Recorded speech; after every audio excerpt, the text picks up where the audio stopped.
The awakening didn't begin with a gentle nudge. It began with a shattering. My life, as I knew it, was torn away at the seams. My natural cycles, the rhythms I had followed for years without a second thought, were utterly disrupted.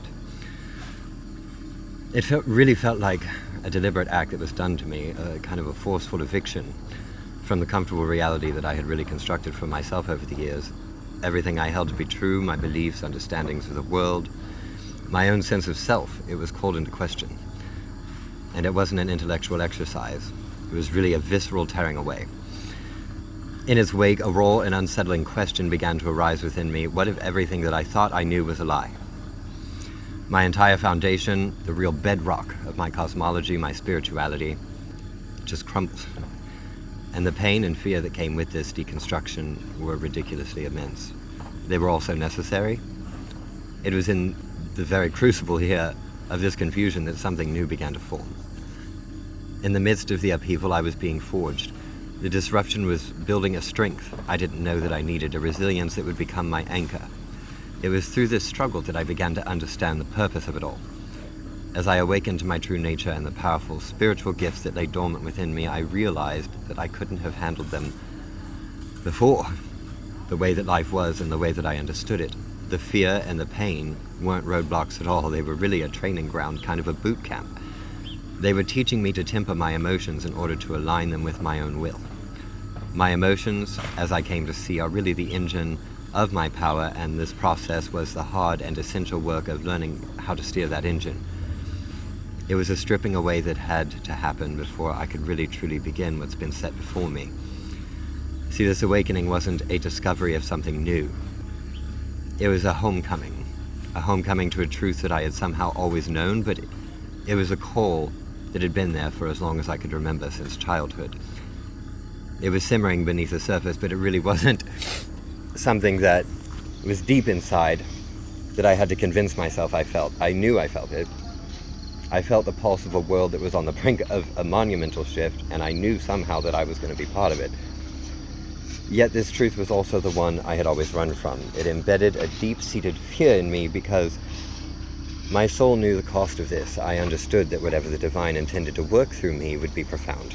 It would make me a force to alter the world for the better. On the surface, it sounded beautiful, but I've never been a surface-level person. I am a deep observer. I'm a Scorpio, someone who quietly absorbs the thoughts, body language, and actions of everyone who is around me and tracks the ripple effects of those choices. This deep awareness meant that I knew that to fulfill this purpose, I would have to go through a series of things in order to lift those who find themselves in darkness, as I feel I am called to do. I have to be able to meet them where they are. Even as a child, part of me understood this. It's logical.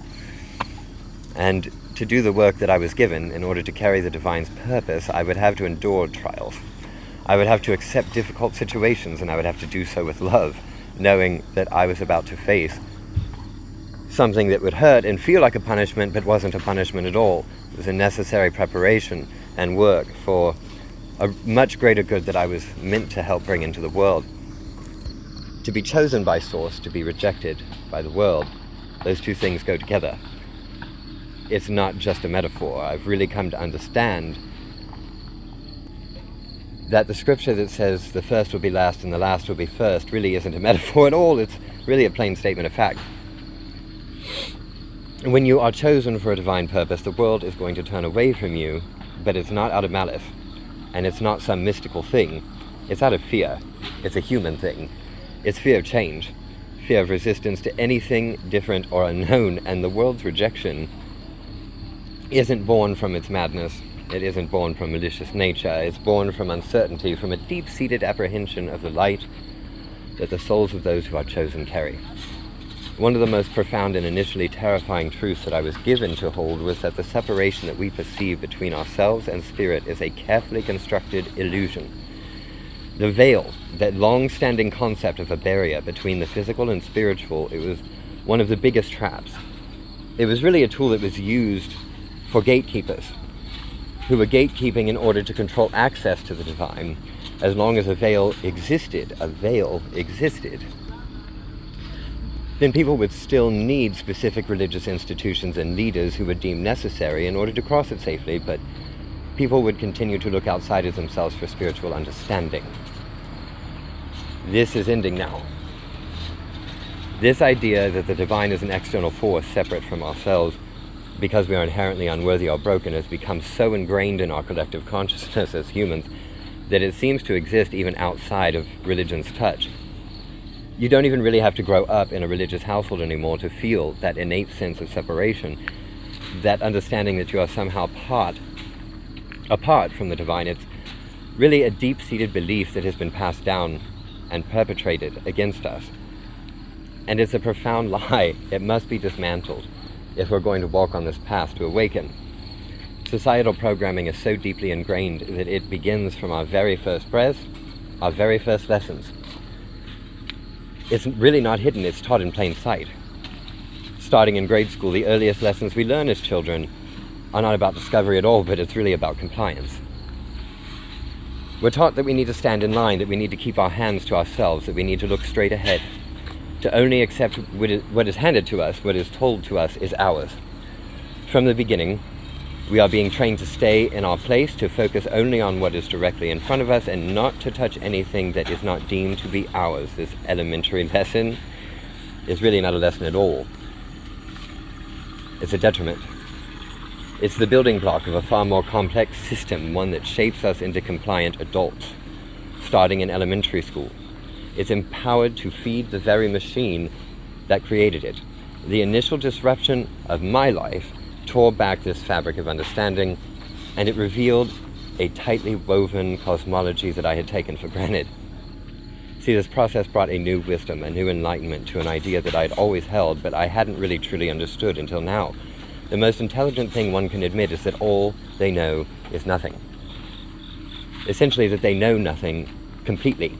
All genuine intelligence begins the moment that we release the assumption that we know something entirely. And this realization was both humbling and liberating. It was really the necessary first step towards learning and towards seeing the world not as I had been programmed to see it, but as it actually stood before me. See, the lesson of compliance is enforced by the threat of punishment, and it doesn't just shape our behavior. It embeds ugliness into our emotional bodies and souls. These small, seemingly innocuous lessons grow over time into monstrous things that become incredibly difficult to confront in adulthood. If we were more aware of their long-term effects and made more of a conscious effort to resolve these things while children are still children, they wouldn't become so formidable in adulthood. But see, this initial programming, the lesson of standing in line, for instance, and following orders, develops into deeper psychological wounds. It creates abandonment issues because the very first thing that we are taught is that disobedience results in being separated from the group. You aren't just cast out, but a spotlight is shined upon you, forcing you to feel the shame of your mistake where there should be an opportunity for learning. And the only thing you learn is the shame in doing what you did so that you don't do it again. See, shame is the tool that is used to enforce compliance. The only thing expected of a child in that position is to unquestionably accept that they are wrong and that those who stand above them are right. And this dynamic strips away a child's innate sense of self-worth and critical thought as soon as they have the ability to start developing and using it. It is the beginning of a lifetime of conditioning. It's built on false premise that our value is tied intrinsically to our conformity. We're all in truth cut from the same cloth, every single one of us, no matter our origin, our belief, or our ancestry or heritage. See, the deeper you look, the more profound this realization becomes, but for most people, this is exactly where the journey will stop. The reason is that the programming that we receive from childhood, the ones to stay in our lane and focus only on what is directly in front of us, fosters a deep level of individuation that ends up eventually corrupting the ego. Instead of serving as a tool for personal growth, instead of uplifting our unique qualities and contributing our personal diversity to the world, the ego becomes an all-consuming force. It's how egotism begins, a problem that leads to violence. The irony is that people miss the fact that this is entirely due to the conditioning we start receiving as children. We were told to stay in our lane and accept that we are only what we are in any given moment. We internalize a profound sense of isolation. We come to believe that the only thing we truly possess is ourselves. And then any attempt to alter or change or harm that is something that is reacted to with deep violence And see, the sickness in all of this is that this form of ego is built on a fundamentally askew understanding of our nature. It is entirely constructed around human concepts of need, desire, materialism, consumption. See, we fight tooth and nail.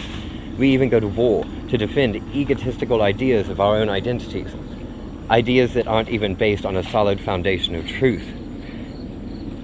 This creates a situation where almost every war that has ever been fought has been waged under false pretense, in one way or another by both parties, who were big enough to hold a sword or weapon and harm or kill their fellow human, but yet were somehow too small to understand that the very act that they were perpetrating made them more childish than the ideals that they were fighting to defend. And while many may immediately connect with the truth of this societal programming as I'm explaining it, the real work begins when you don't just see it, but you truly deconstruct it. See, this is where most people stop, and it's not by accident. The programming isn't just designed for compliance, it's filled with booby traps, triggers that surface when we begin to kind of liberate ourselves from the system. And these triggers are meant to keep us locked into it, preventing us from doing the very thing that we are on the verge of doing now. See, to realize that our life has been built on principles that we never chose, that we were forced by threat of rejection and abandonment to live by according to a script that was never ours. This opens a door to an abyss of self-loathing. The reason is you begin to see the negative effects that this programming has had, and the most immense reaction is a deep sense of being unable to forgive oneself. See, you see with painful clarity all of a sudden, all the things that you missed, the actions you took, thoughts you entertained, and words that you've spoken that were not only not based in truth, but often the cause of great detriment to other people.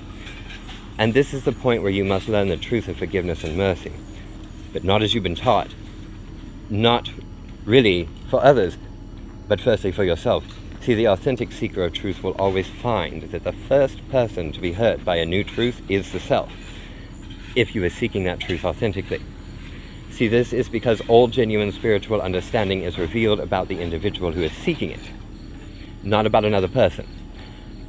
This is the fundamental difference between spirituality and religion that I found.